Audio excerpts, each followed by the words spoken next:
നമസ്കാരം. പുതിയൊരു വീഡിയോയിലേക്ക് എല്ലാ സുഹൃത്തുക്കൾക്കും സ്വാഗതം.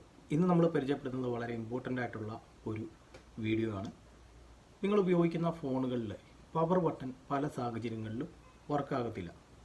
ചിലപ്പോൾ പവർ ബട്ടന് കംപ്ലൈൻറ്റ് ഉണ്ടായിട്ടാകാം. ചിലപ്പോൾ ഈ ഒരു പവർ ബട്ടൺ ഏതെങ്കിലും കാരണവശാൽ വർക്കാകുന്നുണ്ടാവില്ല. അപ്പോൾ നമുക്ക് നമ്മുടെ ഫോൺ സ്വിച്ച് ഓഫ് ആയി പോയി കഴിഞ്ഞാൽ നമുക്ക് ഈ ഒരു ഫോൺ സ്വിച്ച് ഓൺ ആക്കി എടുക്കാനായിട്ട് സാധിക്കത്തില്ല. എന്നാൽ സ്വിച്ച് ഓൺ ആക്കി എടുക്കാനായിട്ടുള്ള ഒരു ടെക്നിക്ക് നമ്മുടെ കയ്യിലുണ്ട്. അതാണ് ഇന്നത്തെ വീഡിയോയിലൂടെ നമ്മൾ പരിചയപ്പെടുന്നത്. തീർച്ചയായിട്ടും ഈ ഒരു വീഡിയോ ഇൻഫർമേഷൻ നിങ്ങൾക്ക് പ്രയോജനപ്രദമുള്ള സുഹൃത്തുക്കൾ വീഡിയോ ലാസ്റ്റ് വരെ കാണാനായിട്ട് ശ്രമിക്കുക. ആദ്യമായിട്ടാണ് നിങ്ങൾ നമ്മുടെ യൂട്യൂബ് ചാനൽ ഒരു വീഡിയോ കാണുന്നെങ്കിൽ ഇതുപോലെ അറിവുകൾ ഡെയിലി ലഭിക്കാനായിട്ട് നമ്മുടെ ചാനൽ ഒന്ന് സബ്സ്ക്രൈബ് ചെയ്യുക. അതോടൊപ്പം ബെൽ ബട്ടൺ കൂടി ഒന്ന് പ്രസ് ചെയ്ത് ഓൾ നോട്ടിഫിക്കേഷൻ എനേബിൾ ചെയ്ത് വെച്ചാൽ നമ്മൾ അപ്ലോഡ് ചെയ്യുന്ന നിങ്ങൾക്ക് പ്രയോജനപ്രദമായിട്ടുള്ള വീഡിയോകൾ അപ്ലോഡ് ചെയ്യുന്ന സമയത്ത് തന്നെ നോട്ടിഫിക്കേഷൻ ആയിട്ട് ലഭിക്കുന്നതായിരിക്കും. അപ്പോൾ നമുക്ക് വീഡിയോയിലോട്ട് പോകാം.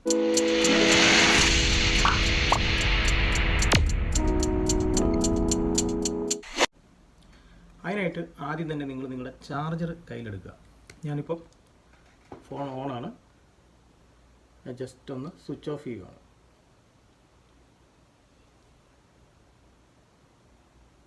ഫോൺ ഇവിടെ സ്വിച്ച് ഓഫ് ആയി. ഇനിയിപ്പോൾ എനിക്ക് ഈ പവർ ബട്ടൺ എൻ്റെ കംപ്ലൈൻ്റ് ആണ്, അല്ലെ പവർ ബട്ടൺ വർക്ക് ചെയ്യുന്നില്ല. അങ്ങനെ വരുന്നൊരു സാഹചര്യത്തിൽ നിങ്ങളുടെ ഈ സൈഡിൽ എല്ലാ ഫോണിൻ്റെ സൈഡിലും volume up and down button ഉണ്ടാവും. ഈ ഡൗൺ ബട്ടൺ കേട്ടോ, അപ്പല്ല ഡൗൺ ബട്ടൺ, ജസ്റ്റ് ഇതുപോലെ നല്ല ലോങ് ആയിട്ടൊന്ന് പ്രസ് ചെയ്ത് പിടിക്കുക. പ്രസ് ചെയ്ത് പിടിച്ചതിന് ശേഷം നിങ്ങളുടെ ഈ ഒരു ചാർജർ ഓൺ ആയിരിക്കണം, അത് പ്ലഗ് ഇൻ ചെയ്യുക.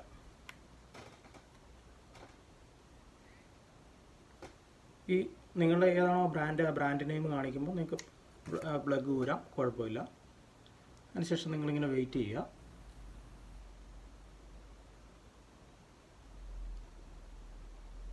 വെയിറ്റ് ചെയ്ത് കഴിയുമ്പോൾ ഇതുപോലെ പല ഓപ്ഷൻസ് വരും. ഇപ്പോൾ ചൈനീസ് നിർമ്മിത കമ്പനിയൊക്കെയാണ് ചൈനയുടെ വരും. അതുപോലെ തന്നെ ഇംഗ്ലീഷ് കാണിച്ചിട്ടുണ്ടാവും. അത് നമ്മൾ ഡൗൺ ബട്ടൺ ഉപയോഗിച്ചുകൊണ്ട് നേരെ ഇംഗ്ലീഷിലോട്ട് കൊണ്ടുവരാം. എന്നിട്ട് ചില ഫോണുകളിൽ നമുക്ക് ഇത് പ്രസ് ചെയ്യാം. ചില ഫോണുകളിൽ ടച്ചിങ് വർക്കല്ലാത്ത ഫോണുകളിൽ ഇതാകത്തില്ല. ടച്ചിങ് ഇതിൽ വർക്കാകുന്നുണ്ട്. ഇംഗ്ലീഷ് ആക്കി. ഇനി format, reboot, power of, power on, അങ്ങനെ 2 ഓപ്ഷൻസ് ഇവിടെ കാണിക്കുന്നുണ്ട്. 3 ഓപ്ഷൻ. അതിനകത്ത് ഞാനിവിടെ ഈ റീബൂട്ട് എന്ന് പറയുന്നത് എല്ലാം നമ്മൾ ഈ volume down and up button ഉപയോഗിച്ച് വേണം കേട്ടോ ചെയ്യാനായിട്ട്. റീബൂട്ടിൽ കൊണ്ടുവച്ചതിന് ശേഷം ജസ്റ്റ് ക്ലിക്ക് ചെയ്തിട്ട് ഓക്കെ കൊടുക്കുക. നിങ്ങളിങ്ങനെ ഓക്കെ കൊടുത്തു കഴിഞ്ഞിട്ട് ചിലപ്പോൾ നിങ്ങളുടെ ഫോണ് നിങ്ങൾക്ക് പവർ ബട്ടൺ ഉപയോഗിച്ചല്ലാതെ വർക്കാകുകയില്ല ഉണ്ടെന്നുണ്ടെങ്കിൽ നിങ്ങൾ കുറേ സമയം വെയിറ്റ് ചെയ്ത് കഴിഞ്ഞാൽ ഓട്ടോമാറ്റിക്കലി ഫോൺ ഓണായിട്ട് വരും.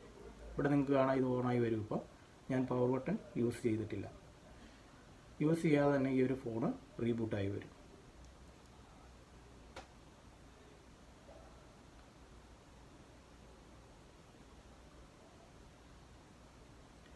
നിങ്ങൾക്ക് ചിലപ്പോൾ പവർ ബട്ടൺ അല്ലെങ്കിൽ ഇത് ടച്ചിങ് വർക്കാകത്തില്ലെങ്കിൽ നിങ്ങൾ റീബൂട്ടിൽ വെച്ചിട്ട് കുറേ സമയം വെയിറ്റ് ചെയ്താൽ മതി.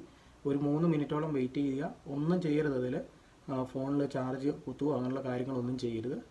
ഇവിടെ ഫോൺ ഇത് ഓൺ ആയിട്ടുണ്ട്. ഞാനിവിടെ പാസ്വേഡ് അടിച്ചുകൊണ്ട് ഓപ്പൺ ചെയ്തു. ഓക്കെ, ഈ ഒരു വീഡിയോ ഇൻഫർമേഷൻ നിങ്ങൾക്ക് പ്രയോജനപ്രദമായെങ്കിൽ ഈ ഒരു അറിവ് നിങ്ങളുടെ സുഹൃത്തുക്കൾക്ക് ഷെയർ ചെയ്ത് കൊടുക്കുക. വീഡിയോ ഇഷ്ടപ്പെട്ട തീർച്ചയായും വീഡിയോക്ക് ലൈക്ക് നൽകാൻ നിങ്ങളുടെ അഭിപ്രായം വീഡിയോയുടെ താഴെ കമൻറ്റ് ആയിട്ട് കൊടുക്കുക. ഇതുപോലുള്ള അറിവുകൾ ഡെയിലി ലഭിക്കുവാനായിട്ട് നമ്മുടെ ചാനൽ സബ്സ്ക്രൈബ് ചെയ്യുക. മറ്റൊരു നല്ല എപ്പിസോഡായിട്ട് കാണുന്നത്. Bye bye. See U.